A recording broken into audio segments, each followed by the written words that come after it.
بسم اللہ الرحمن الرحیم اللہم صلی وسلم وبارک دائما ابدا علی حبیبک خیر الخلق کلہم۔ حضور سید عالم صلی اللہ علیہ وسلم کے پھپھی جان حضرت سیدہ صفیہ رضی اللہ تعالی عنہ فرماتی ہیں کہ جس رات حضور علیہ السلام کی تشریف آوری ہونی تھی، فرماتی ہیں رات کے آخری پہر تھے تو مجھے بے چینی ہوئی اور حضرت آمنہ کی فکر ہوئی، تو میں اپنے گھر سے جب باہر نکلی، فرماتی ہیں کہ میں نے دیکھا کہ آج ہر طرف روشنی ہی روشنی ہے، اور سیدہ صفیہ فرماتی ہیں کہ میں نے جب آسمان کی طرف نظر اٹھا کے دیکھا تو آسمان کے ستارے نیچے آ چکے تھے، قریب آ چکے تھے، ان کی وجہ سے ہر طرف روشنی ہی روشنی تھی، پوری دنیا روشنی سے جگمگا رہی تھی۔ اور آپ فرماتی ہیں کہ میں چلتی ہوئی جب حضرت آمنہ کے کمرے کے قریب گئی تو میں حیران ہوئی کہ کمرے میں چراغ تو کوئی نہیں چل رہا، پھر بھی اتنی روشنی ہے۔ تو فرماتی ہیں کہ میں جب کمرے میں داخل ہوئی اس وقت حضور سید عالم صلی اللہ علیہ وسلم کی آمد ہو چکی تھی، اور آپ فرماتی ہیں کہ میری جب حضور پہ نظر پڑی تو مجھے ایسے محسوس ہوا کہ جیسے آقا علیہ السلام نے اپنا سر مبارک سجدے میں رکھا ہوا ہے۔ میں قریب گئی تو میں نے دیکھا حضور علیہ السلام کے ننھے ہونٹ ہل رہے تھے، میں نے کان لگائے تو آواز آ رہی تھی، رب حب لی امتی، یا اللہ میری امت کو معاف فرما۔ حاضرین محترم، غور کریں حضور کو امت سے کتنی محبت ہے کہ آقا علیہ السلام جو ہے دنیا میں آنے کے بعد سب سے پہلا کام جو کیا، اللہ کو سجدہ کیا، اور کس کی خاطر کیا؟ امت کی بخشش مانگنے کی خاطر کیا۔ اور حاضرین محترم، حضرت سیدہ آمنہ رضی اللہ تعالی عنہ فرماتی ہیں خرج منی نور، حضور کی جو ولادت ہوئی تو ایسے لگا جیسے مجھ سے نور نکلا ہے، اور اس نور سے سارا جہان روشن ہو گیا، اور اتنی روشنی ہوئی کہ میرے سامنے جو ہے نا شام کے محلات سامنے آ گئے۔ میں نے مکہ میں بیٹھ کے شام کے محلات کو دیکھا، اور حضرت سیدہ آمنہ رضی اللہ تعالیٰ عنہ فرماتی ہیں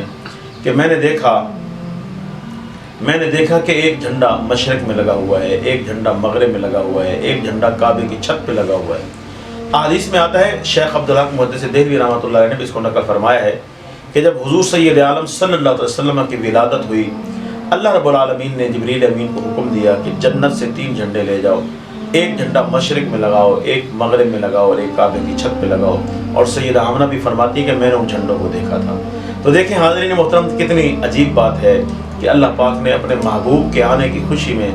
جھنڈے بھی لگوائے اور ساری دنیا کو روشنی سے بھی جگمگا دیا۔ اور حدیث میں آتا ہے کہ جس سال حضور سید عالم صلی اللہ علیہ وسلم کی ولادت ہوئی، اس سال جتنی بھی خواتین کو حمل تھا، اللہ پاک نے سب کو بیٹے عطا فرمائے۔ اور دیکھیں اللہ پاک نے اپنے محبوب کی آمد کی خوشی کس انداز میں منائی کہ اللہ پاک نے سب کو بیٹے عطا فرمائے، اور ہر طرف خوشیاں خوشیاں تھیں۔ تاریخ میں آتا ہے کہ جو حضور علیہ السلام کی آمد کا سال تھا، اس سال بارشیں اچھی ہوئیں، ہر طرف ہریالی تھی، ہر طرف خوشیاں تھیں، ہر چہرے پر مسکراہٹ تھی۔ اور حاضرین محترم، اللہ رب العالمین نے آقا علیہ السلام کو سارے جہان کے لیے رحمت بنا کے بھیجا ہے، اور آپ کی رحمت کا صدقہ اللہ پاک نے سب کو عطا فرمایا، یہاں تک کہ جب زمین نے جو ہے آقا علیہ السلام کی آمد کی خیرات مانگی، اللہ پاک نے زمین کو کیا دیا؟ علماء نے لکھا کہ جب حضور نے زمین پہ سجدہ کیا نا تو اللہ پاک سے زمین نے عرض کی، مولا مجھے بھی کچھ عطا فرما۔ تو اللہ پاک نے زمین کو کیا تحفہ عطا فرمایا؟ پہلے یہ قانون تھا کہ جب بھی عبادت کرنے کے لیے کسی کا ارادہ ہوتا تو وہ مخصوص جگہ پہ جا کے عبادت کرتا تھا۔ حضور کی آمد کے صدقے سے اللہ پاک نے زمین کو یہ انعام عطا فرمایا کہ پوری روئے زمین کو مسجد کا درجہ دے دیا گیا، اور زمین کی مٹی کو پاک کرنے والا بنا دیا گیا کہ اب جس کی جہاں مرضی آئے پاک جگہ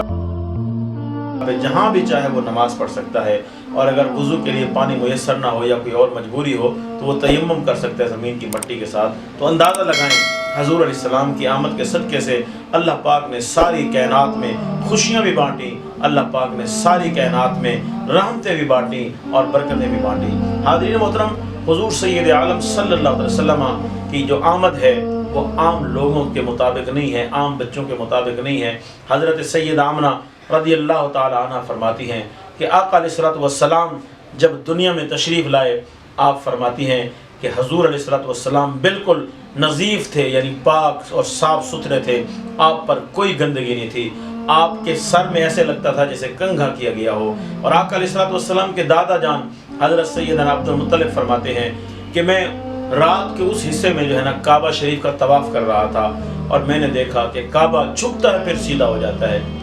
فرماتے ہیں کہ میں حیران ہوا کہ یہ کیا ہو رہا ہے، تو کعبہ سے آواز آئی کہ اے عبد المطلب، میں تو جھک جھک کے تیرے گھر کو سجدے کر رہا ہوں، کیونکہ تیرے گھر میں آج وہ ہستی جلوہ گر ہوئی ہے کہ جس نے مجھے بتوں سے پاک کرنا ہے۔ تیرے بیٹے عبداللہ کے گھر اللہ پاک نے بیٹا عطا فرمایا ہے۔ حضرت عبد المطلب فرماتے ہیں کہ جب میں نے یہ سنا تو میں جو ہے اپنے گھر کی طرف تیز تیز چلنے لگا۔ جس راستے سے میں گزرا، جس درخت کے قریب سے میں گزرا، جس پتھر کے قریب سے میں گزرا، ایسے لگ رہا تھا کہ سارے خوشیاں منا رہے ہیں اور ایک دوسرے کو مبارکبادیاں دے رہے ہیں۔ تو میں جب گھر آیا، حضور علیہ السلام کی ولادت ہو چکی تھی اور ہر طرف خوشیاں ہی تھیں اور ہر طرف رحمتیں اور برکتیں تھیں۔ اللہ پاک ہم سب کو حضور کی محبت عطا فرمائے، آمین ثم آمین۔